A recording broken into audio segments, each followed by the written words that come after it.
उत्तर प्रदेश के एक छोटे से गांव रामपुरा में लोग बड़े धार्मिक स्वभाव के थे। सुबह मंदिर की घंटियां, शाम को भजन कीर्तन, यही वहां की पहचान थी। गांव वाले सरल थे, आस्था से भरे हुए, और शायद इसी सरलता का फायदा उठाने वाला एक दिन उनके जीवन में आया।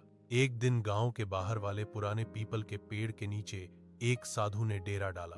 लंबी झटाएं, माथे पर बड़ा तिलक, गले में रुद्राक्ष, हाथ में कमंडल और आंखों में अजीब सी चमक। उसने अपना नाम बताया, महायोगी त्रिकालदर्शी बाबा।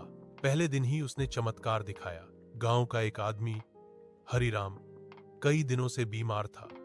बाबा ने बस उसके सिर पर हाथ रखा, कुछ मंत्र बुदबुदाए, और संयोग से हरिराम को उसी शाम आराम मिल गया। बस यही से बाबा महान बन गया।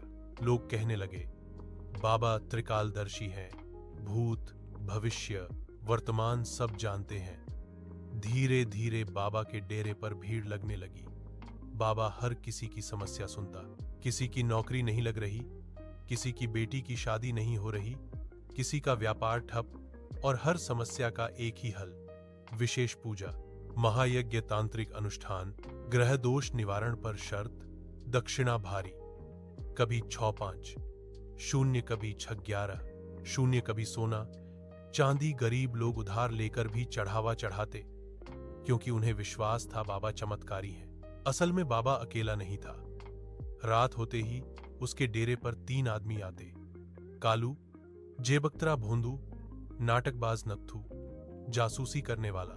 नत्थू दिन भर गांव में घूमता, लोगों की समस्याएं सुनता, फिर रात में बाबा को बता देता। अगले दिन बाबा वही बातें, दिव्य ज्ञान बताकर लोगों को चौंका देता।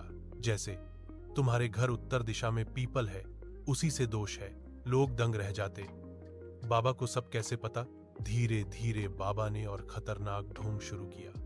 वह कहता, किसी स्त्री पर ग्रह बाधा है तो विशेष गुप्त पूजा करनी पड़ेगी।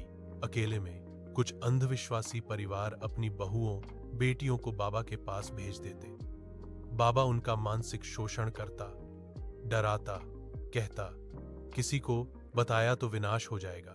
गांव में धीरे धीरे डर का माहौल बन गया, पर कोई खुलकर बोलने की हिम्मत नहीं करता। उसी गांव में शहर से पढ़कर लौटा एक युवक था, अर्जुन। अर्जुन साइंस ग्रेजुएट था, तार्किक सोच वाला, अंधविश्वास का विरोधी। उसने देखा गरीब लोग, कर्ज में डूब रहे महिलाएं, डरी हुई बाबा दिन दिन अमीर होता जा रहा। उसे शक हुआ। पहली जांच, एक दिन अर्जुन बाबा के पास गया। बाबा बोला, बेटा, तुम्हारे ऊपर शनि की कुदृष्टि है। अर्जुन मुस्कुराया। बाबा, मेरी जन्मतिथि बताइए। बाबा चुप। फिर बोला, साधुओं की परीक्षा नहीं लेते। अर्जुन का शक और गहरा हो गया। अर्जुन ने अपने 2 दोस्तों सलीम और मोहन के साथ मिलकर योजना बनाई। उन्होंने नत्थू का पीछा करना शुरू किया।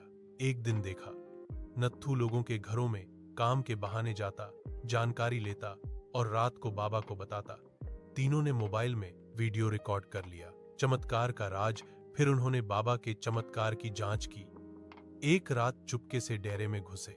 देखा, राख में केमिकल मिलाया जाता था, जिससे भभूत चमकती थी। आग अपने आप जलती दिखाने के लिए फास्फोरस, पानी से तेल निकलने वाला खेल, पहले से भरा बर्तन, सब ढोंग। उन्होंने सब रिकॉर्ड कर लिया। सबसे बड़ा खुलासा, पर असली झटका तब लगा जब उन्होंने देखा बाबा के तंबू के पीछे एक गुप्त कमरा था। वहां शराब की बोतलें, पैसे के बंडल, सोने के गहने, महिलाओं की चुन्नियां। अर्जुन समझ गया मामला बहुत गंदा है। जाल बिछाया गया। अर्जुन ने गांव की सभा बुलाने का निश्चय किया, पर सीधे आरोप लगाने से लोग नहीं मानते, इसलिए उसने योजना बनाई।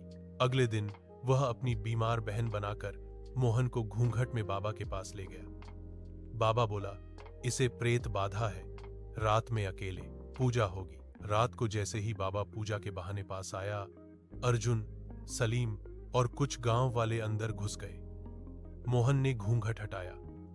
बाबा घबरा गया। सच्चाई सामने। अर्जुन चिल्लाया, ये साधु नहीं, ढोंगी है। फिर उसने मोबाइल पर वीडियो चला दिए। नत्थू की जासूसी, नकली चमत्कार, गुप्त कमरा, गांव वाले स्तब्ध रह गए। महिलाएं रोने लगी। एक ने हिम्मत करके कहा, इसने मेरे साथ भी गलत हरकत की थी। फिर दूसरी, फिर तीसरी। सच का सैलाब आ गया।